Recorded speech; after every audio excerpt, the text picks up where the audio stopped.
Okay, good morning. So I see there's number of you, 26, and I'm sure that you are ready to start with today's tutorial. Okay, so today we're gonna be on tutorial 6, risk and cost of capital. All right, a few questions that we'll go through together today, and not to say very long also. So let's start with the first question then. All right, so Nero Violin has the following capital structure.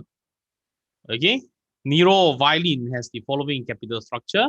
So they tell you, they show you all this. Let me show you a table.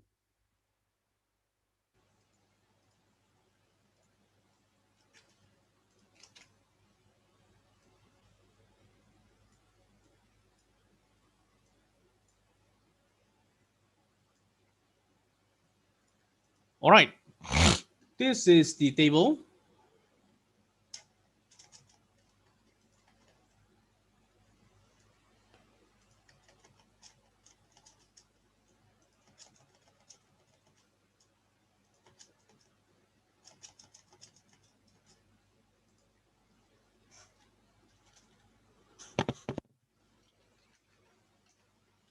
Okay, this is a table shown to you.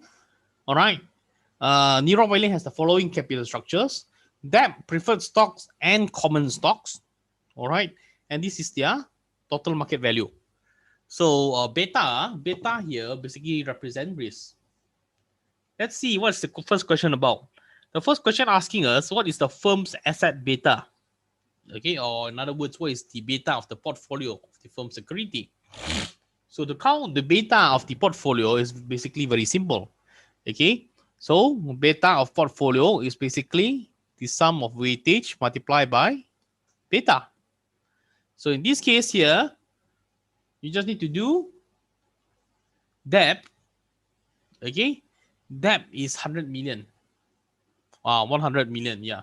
So need to put the million there. So basically 100 out of the total of all these, 140 plus 299, you get how much is this? 439. Right? 340, 399. Yes, 439. Okay, 439. So 100 divided by 439 multiplied by the security beta, the beta of debt, 0, plus 40 divided by 439 multiplied by beta 0.2, and lastly 299 divided by 439 multiplied by beta of 1.2. So the total of all this will give you the beta of the portfolio. Okay, so the portfolio beta here is 0.836. All right. As usual, if you have any questions, please let me know via the chat box. Okay, so up until here, this is how you count the beta portfolio. Once you got the beta portfolio, they ask you in part B. Assume that the CAPM is correct. What discount rate should Nero set for investment that expand the scale of its operation without changing its asset beta? Assume a risk-free rate of 5% and market risk premium of 6%. So basically, part B,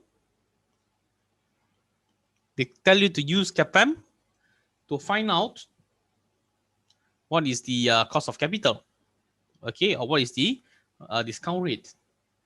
So CAPM, as you know, the formula is risk-free plus beta multiplied by market return minus risk-free. So the question gives you market risk premium. So market risk premium means RM minus RF is equals to 0.06. Your interest rate is, your risk-free is 0.05. So replace into the CAPM to find your CAPM actually. They want you to find CAPM. Risk-free 0.05 plus beta is 1.2. 0.836. We already find just now the beta of the portfolio. Multiplied by market risk premium 0.06.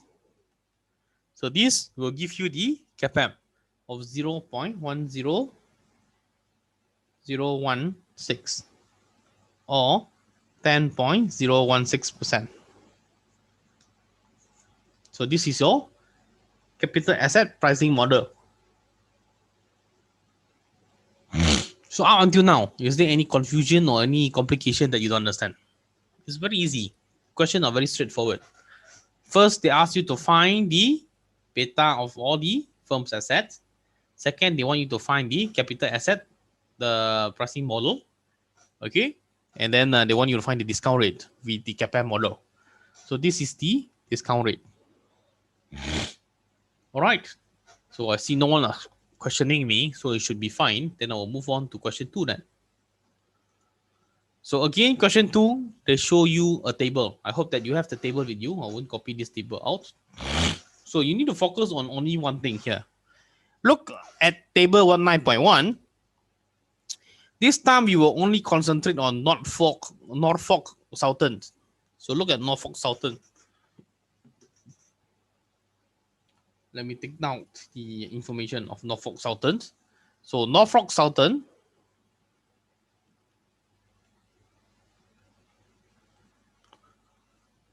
beta 1.42 and standard error is 0.09. Okay, standard error is 0.09. So look at question A. Calculate Norfolk Southern cost of equity from the CAPM using its own beta and industry beta estimate. How different are your answers? Assume a risk-free rate of 2% and risk premium of 7%. So they want you to find the cost of equity using CAPM by using the own beta. Okay. And after that, use the industry beta. Okay. So talk about Norfolk Southern's beta first, 1.42, standard error 0.09. Then after that, risk-free rate is 0.02. And market risk premium is 0.07. So if the question asks you to find the Norfolk Southern's cost of equity with its own beta, which is 1.42, so the cost of equity will be RE equals to RF plus beta RM minus RF. So risk-free here 0.02, beta 1.42, market risk premium 0.07. So using his own beta, you'll get 0.1194 or 11.94%. Next, use the industry beta.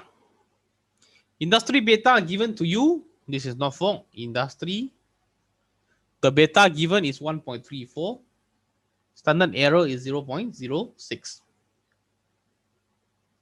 So now, instead of using their own beta, you use industry beta.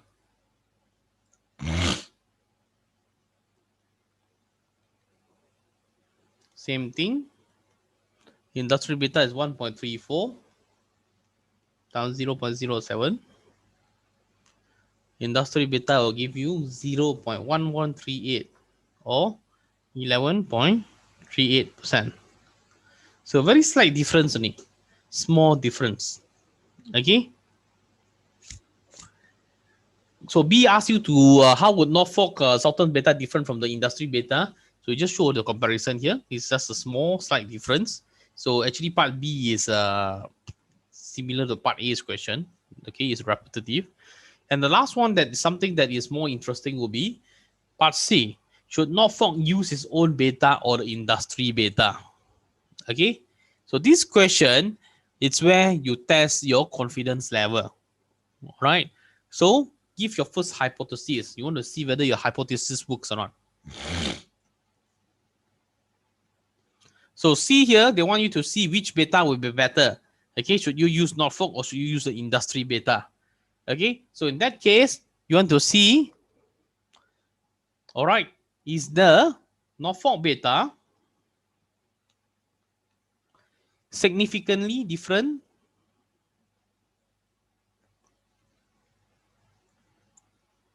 from industry beta or not?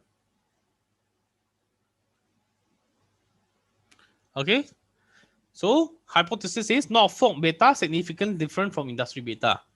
Okay, because the difference is actually very small. So your hypothesis now you want to test, is this real or not? So using the 95% confidence interval, because they give you standard error, all right, okay. So at 95% confidence interval,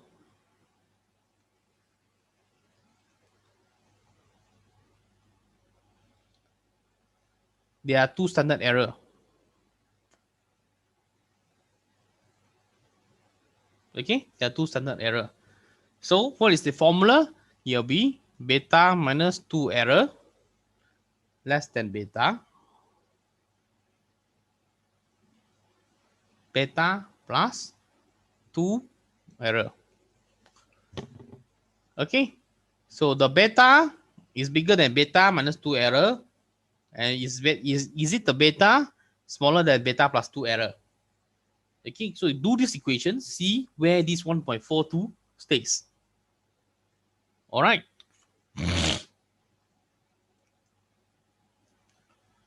So the beta of Norfolk is 1.42.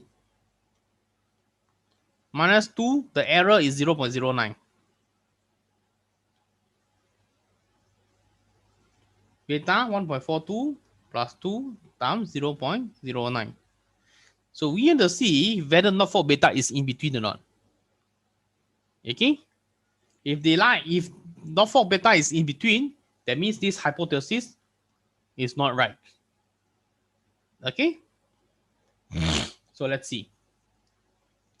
1.42 minus 2 times 0 times 0 minus 0.18. This one will give you 1.24. Okay? This side will give you 1.6. So yes, indeed, the 1.42 is between these both. Therefore, you reject H1. Therefore, reject H1. Okay? And you are free to use either. Okay? So should you use beta, on beta or industry beta? Okay, after this, you try to see is there any significant difference or not between the industry beta and your beta. So in the end, you find out there is no significant difference. Therefore, you can use either of the beta. So it will not affect you. Okay, you can use both of it. So that's what it means. Again, that's what it means. So this is basically your confidence level, confidence interval to check where is your to test whether your hypothesis is legit or not. So in the end, you find out no. Okay, it does not affect you at all. All right. So that's it. Very simple. So this part C is the one that a bit confusing to students. Okay. Other than that, I think A and B is actually piece of cake. So this part C you might want to pay a little bit more focus. So remember this formula. Okay, remember this formula. How did I get 1.12? Where is 1.12? 1.42 here.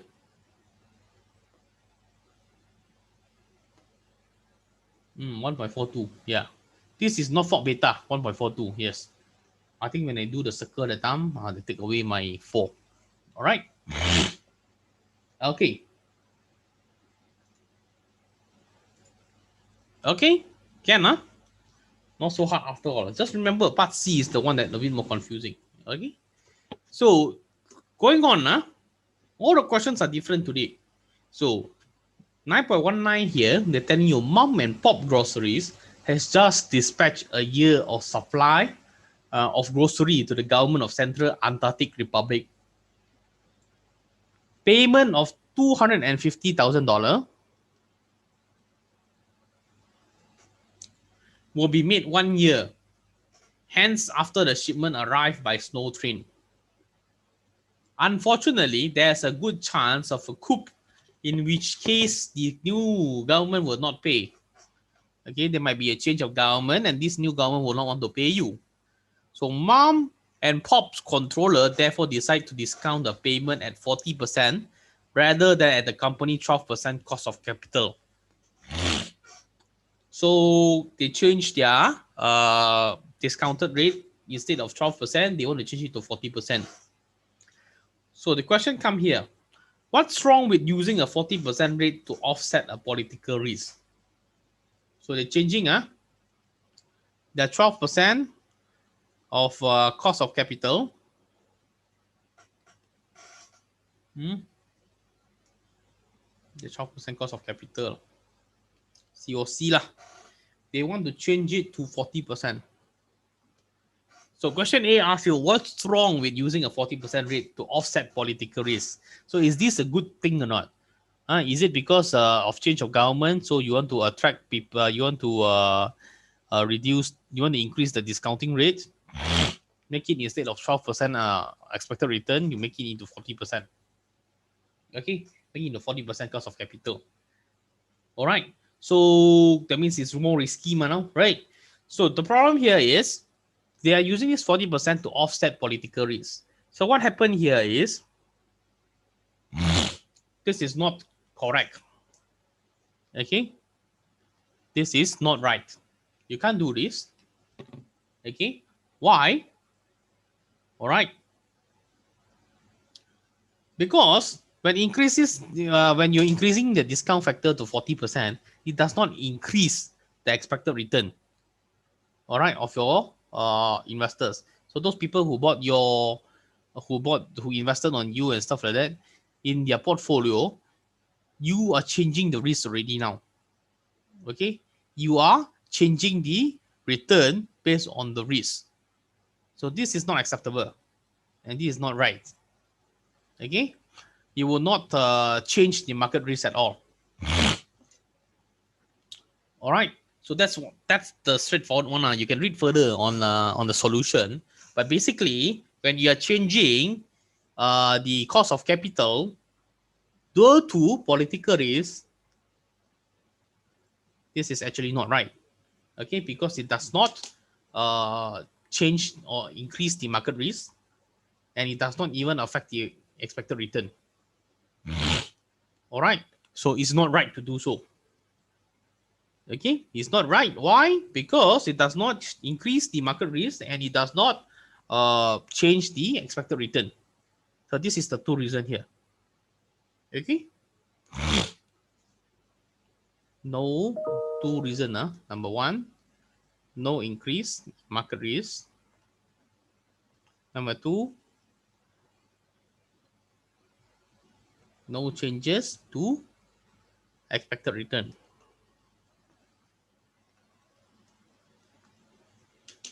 Okay, so now the problem here will be much more crucial is how much, part B, how much is the 250,000 payment really worth if the odds of a coup are 25%? Okay, so they want you to count probability here. All right, so the probability of it happening, okay, that the coup to happen is 25% chances. So basically, you have 25% chances of no payment and 75% chances of having 250,000. Okay, so now they ask you to count how much is the 250,000 payment really worth. So you need to count what's the probability here, how much you're actually receiving. So first, count the expected cash flow.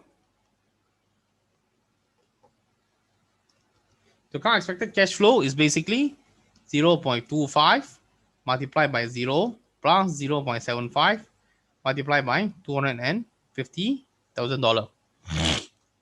So you will most probably has a chance to get around 187,500. Okay, this is your expected cash flow. But keep in mind, this will be made 1 year later. Okay, so 1 year later, you need to discount it by 1 year. Present value 1875 divided by the discounted rate. Okay, so in the end, there's a chance of you receiving 1,667,411. So very simple, like what I told you just now, there's a probability of 25% chances there will be no payment because of the political change, and there's a 75% chances of getting $250,000. So the probability here is basically 187,500. Okay, so this 187,500 is not on the spot, you get it. It's 1 year later. So you need to discounting by 1 year. So 1.12, 1 plus R, power of 1. So you get 167,411 in the after then, the present value. So the 250,000 is worth 167,411. Can follow, cannot follow?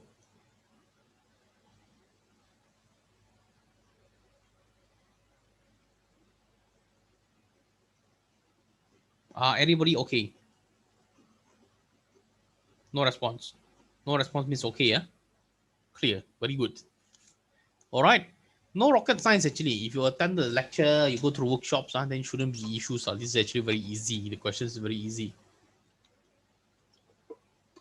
So once again, talk about probability again on question 9.20.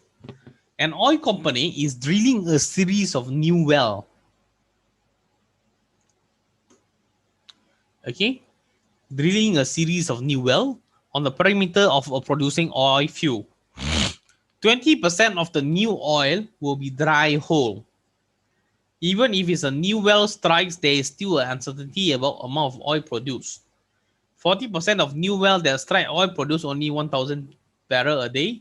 60% produce 5,000 barrel per day. Okay, so this is the probability. 20% chances, no well. Sorry, not no well, dry hole. No oil. Then 80% chance of getting new well. Okay, this one got oil one.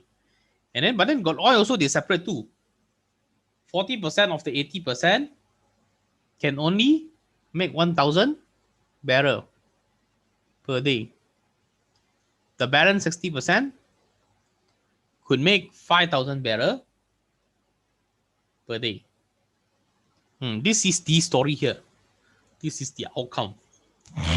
Okay, this is the oil field.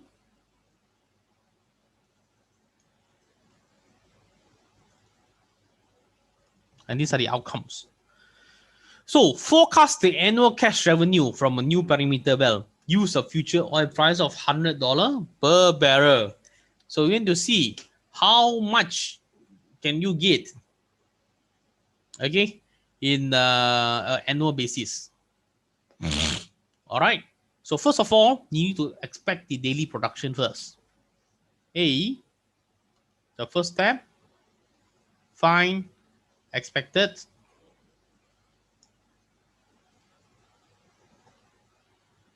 production. Okay. Expected daily production.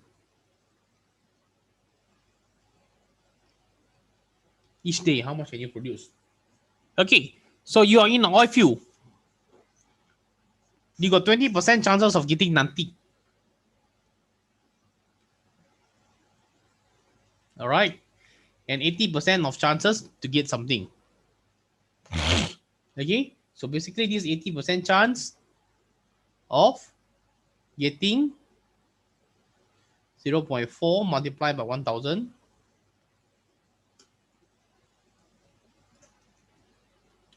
plus 0.6 multiplied by 1000. Sorry, 5000. Right. This is broken two times. So 0.4 times 1000 plus 0.6 times 5000. Okay, this whole thing consists of 80% of it. So your expected daily production will come up to 2720 barrels per day. 2720 barrels per day. So it's not done yet. They tell you to forecast the annual cash revenue from a new perimeter well. Then use the future oil price of $100 per barrel. So now, after having an expected daily production, you want to count your expected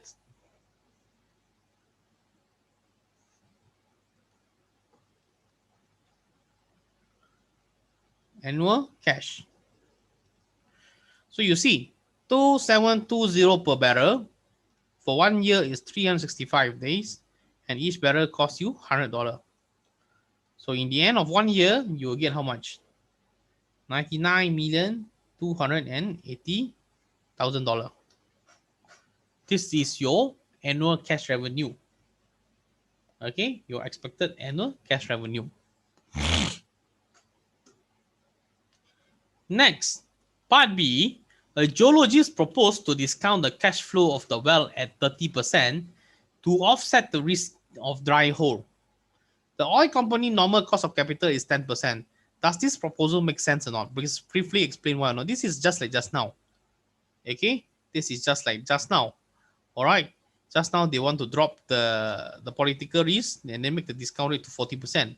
So now a geologist proposed to discount the cash flow of the well at 30% to offset the risk of dry hole. But then the normal oil company cost of capital is only 10%. So this makes sense or not? That means they want to discount, this the cash flow, they want to reduce it by 30%. So here 99.28 million will be deducted by 30%. Okay, so the answer here is the possibility of dry hole is diversifiable risk and it will not affect the discount rate. So why do you want to impose on a higher discounted rate? So first of all, why dry hole is diversifiable risk? Okay, because the more well you dig, the more you are diversifying, the lesser potential of you having a dry hole. Okay, so this possibility should affect forecasted cash flow, however. It will affect your forecasted cash flow. That means it will affect you number of barrel churning per day, but it should not be affecting the discount rate.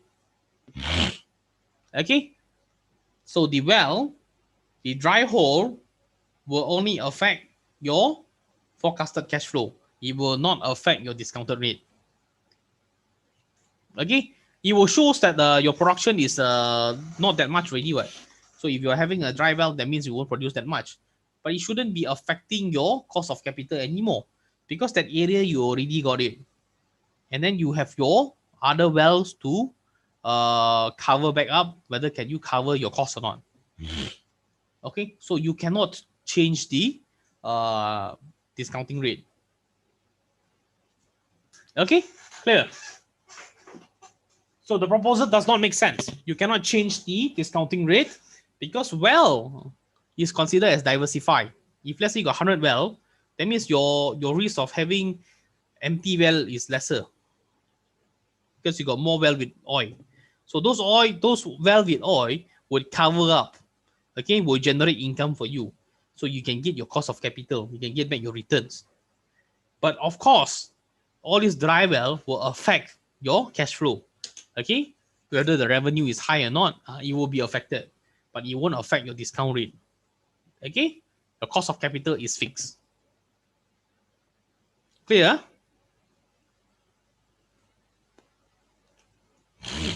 I hope you all understand. All right. Okay, so this next one has cash flow here. Okay, a project has the following cash flow.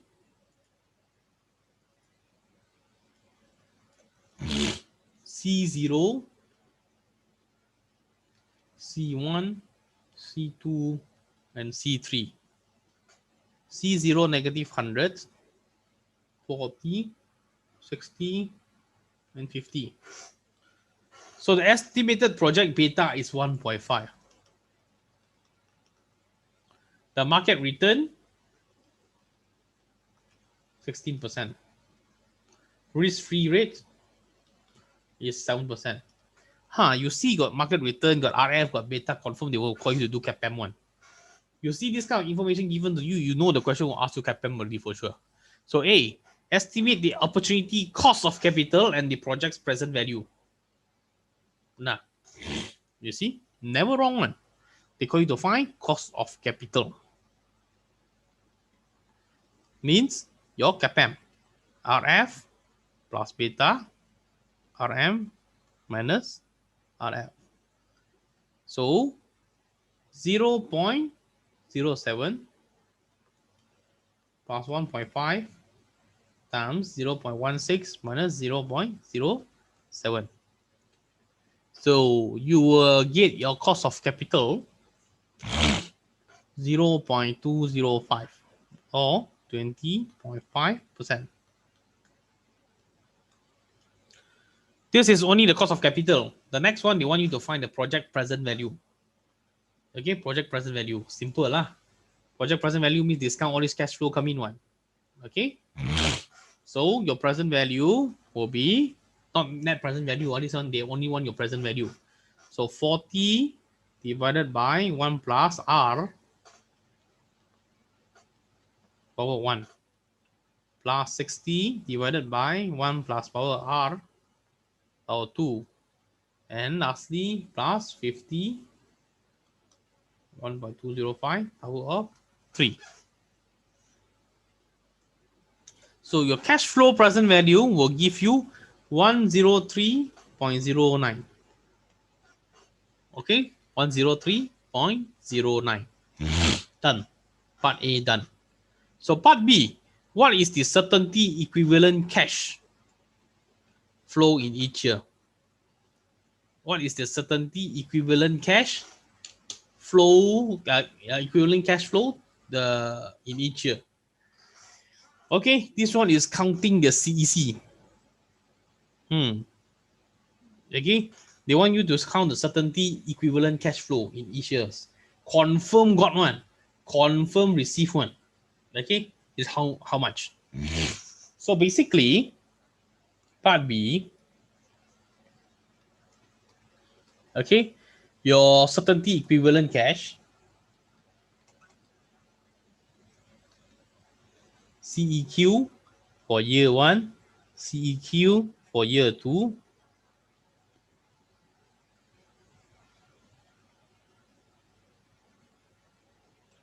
and CEQ for year 3. So how to count this? The cash flow is still the same lah. 40, 60, and 50. Okay, so they want you to count the confirmed amount that you will get out of this 40, which is what? Which is your risk-free. Okay, which is your risk-free. All right. So this is consists of risk-free and market return combination to count your CAPM here. So your confirmed receive one is your risk-free. So 40 multiplied by risk-free, 1 plus risk-free is 1 plus 0.07 divided by your cost of capital, 1 plus 0.205. Okay, this is how you count your confirmed amount. So 1.07 out of 1.205 is confirmed you're going to receive out of this $40. So how much you get from there? Okay, how much you get from there? So repeat this. 1.07, 1 plus, 1.205. This one power of 2. 1.07, 1.205. This is power of 3. So you will get some figure here. 35.52 47.31, and 35.01. These are the amount that you will confirm get. Okay, that you are certainly gonna get. All right. So next, part C. What is the ratio of the certainty equivalent cash flow to the expected cash flow? They want to find the ratio of CEQ to your cash flow. Okay. Part C. They want you to find CEQ over your cash flow. Okay. So to find the ratio lah. Ratio of year 1, 2, 3. Year 1, year 2, year 3. Year 1 you calculated just now is 35.52 CEQ. Cash flow is 40. How much you get? Number 2, 47.31 divided by 60. And lastly, 35.01 divided by 50. So the ratio is 0.888, 0.7885, 0.7002. These are the ratios. So easy, right? Okay, very easy. The only one that you might not see before is this CEQ, your certainty equivalent cash. Your CEQ here is basically equals to cash flow multiplied by 1 plus RF over 1 plus cost of capital. Okay, the cost of capital. All right. Or RE, basically cost of capital. So this is what this is the formula. And then when it comes to ratio, it's very simple. CEQ divided by cash flow. Any issue so far?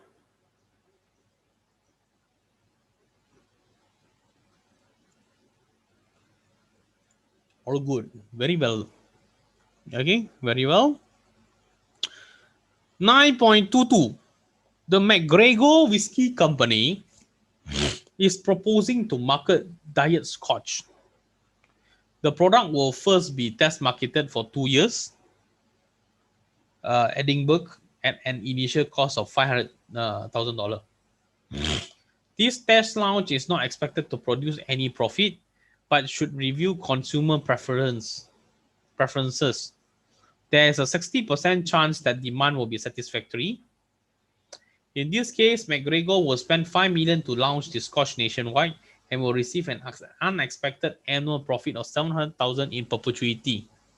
If demand is not satisfactory, Diet Scotch will be withdrawn. Once consumer preferences are known, the product will be subject to an average degree of risk, and therefore McGregor requires a return of 12% on its investment. However, the initial test market phases is billed as much riskier, and McGregor demands a return of 20% on this initial expenditure. What is the NPV of the Diet Scotch project? A lot of things are given to you. Okay, a lot of things are given to you. All right. So, to reply the question, McGregor Whiskey is proposing to market a Diet Scotch. They want to come up with a new product. So, what happened to this new product? The product will first be marketed for 2 years at Edinburgh and an initial cost of $500,000. So, it will be tested first. Okay. Capital will be invested $500,000. This test launch is now expected to produce any profit. Okay. So, no profit from here. So, zero income, zero profit. Then after that, there is a 60% chance that demand will be satisfactory. So there's a 60% chance that McGregor will further invest $5 million to launch the Scotch nationwide, worldwide, and receive a profit of $700,000 in perpetuity. But then if it's not working, then it's going to be withdrawn. The product will not be released. So first, when you talk about the second stage first, you don't talk about the first stage first lah. So the initial stage here, you see later on lah. So it started off like this. Invested $500,000. Okay, invested $500,000. All right, then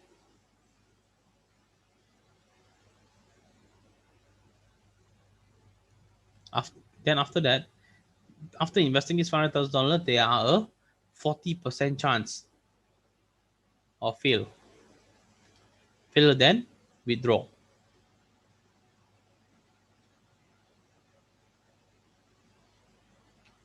Okay, fail, then withdraw. But then 60% chance this company will further invest $5 million. Okay, and this $5 million will generate further of 700K in perpetuity. Okay, you will further generate 700K in perpetuity. All right. If after this is successful, if it's not successful, then it's withdrawn again. So withdrawn is at 0. This one is at 0. So they want you to count the NPV of the Diet Scotch project. Okay, so first of all, before we go further, you need to know at this stage here is discounted by R equals to 12%. Here, R is equals to 20%. So we will settle here first, this area first, then only here. So settle area 1. So area 1, if NPV here lah, if not successful,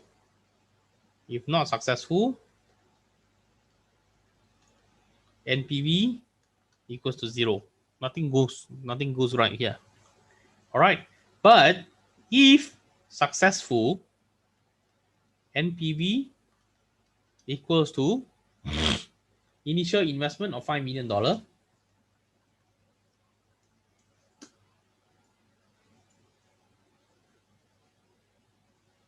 plus receiving $700,000 perpetual. This one will need to be divided by the number of discounted rates. Okay, and this is going to be yeah, here's number of discounted rate. Okay, this is on the spot lah to count. So your NPV here will be 833,333.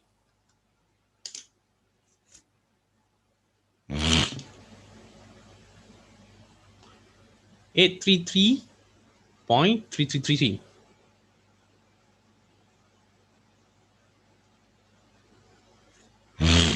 All right. Can so far can or not?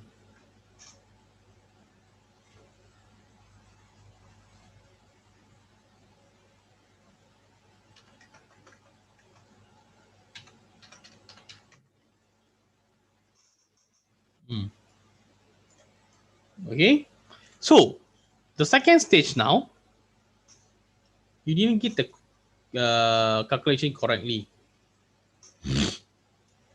Okay, you see, perpetuity means what?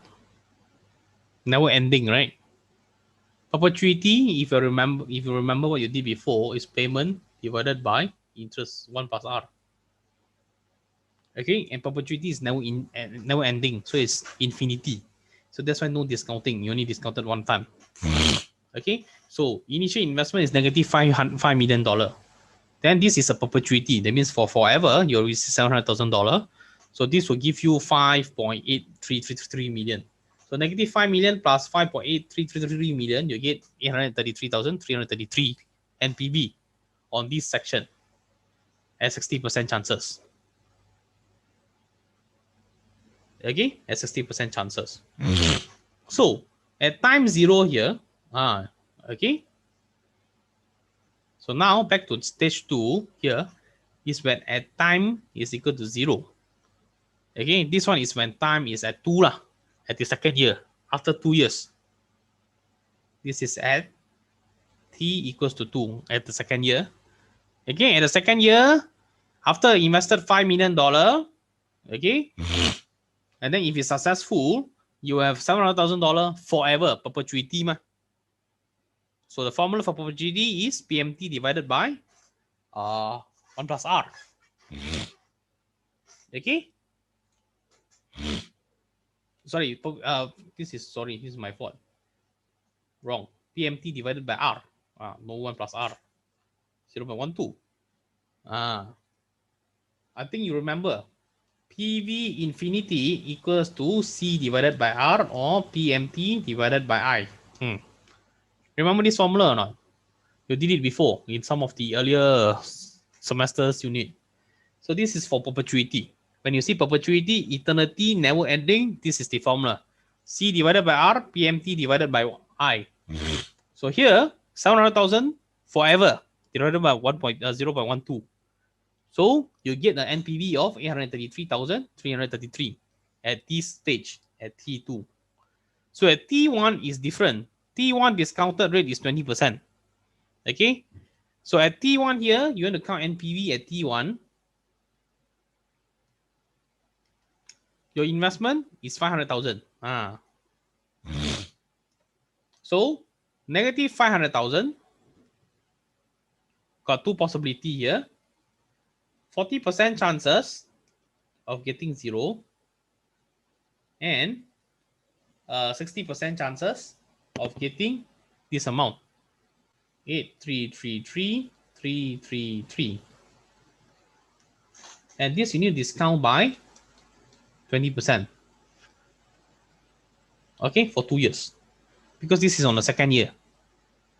Okay, this one will come from the second year, so you need to discount it backward for 2 years.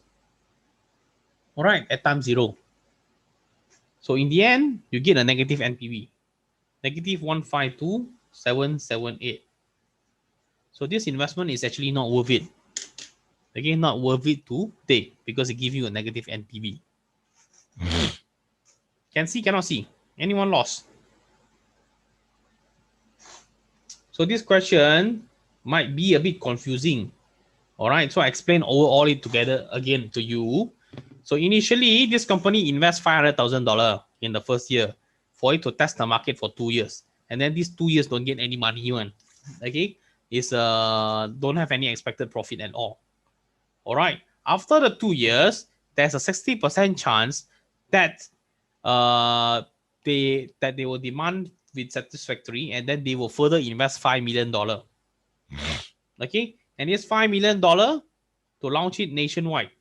And you expect if it's success, you're going to receive $700,000 in perpetuity. But demand, if not satisfactory, they won't invest this $5 million. They say withdraw. So no $5 million. So it's 0 lah. So year 2, if they are not satisfactory, NPV equal to 0. They say withdraw. No investment. Okay. But then if it's successful, there's satisfactory, there's response, then they'll invest $5 million. And this $5 million will give you a potential of receiving. So maybe I draw this wrongly. So it should be from here lah. Okay, 2 years later, they might just implement it or withdraw it. Okay. I don't know how to branch this out somewhere somehow. I think I changed this. 60% chance if it's success, they invest 5 million here. Okay, this is better. And then if not, they withdraw. Okay, this is sorry. So in this case, if they withdrawn, means it's nothing, no investment. Okay, nothing is 0. But if it's a success, they invest $5 million and receiving $700,000 perpetuity forever. So perpetuity formula is 700,000 divided by R. Okay, so the present value here at year 2 is 833,333. Okay, so it seems good here. But look back at T0 after including the initial capital. So the initial capital is negative $500,000. Okay, and this does not guarantee straight away give you 83333. There's only 60% chances of you gonna be getting that net profit, that NPV, and then another 40% chance of it straight away withdrawn. So from here, this one need to discount it back for 2 years because it happened 2 years later. The decision happened 2 years later. So after discounting at time 0, you'll find out that your NPV is actually negative 152,778. Can get in or not? Now, is it better? When I do it,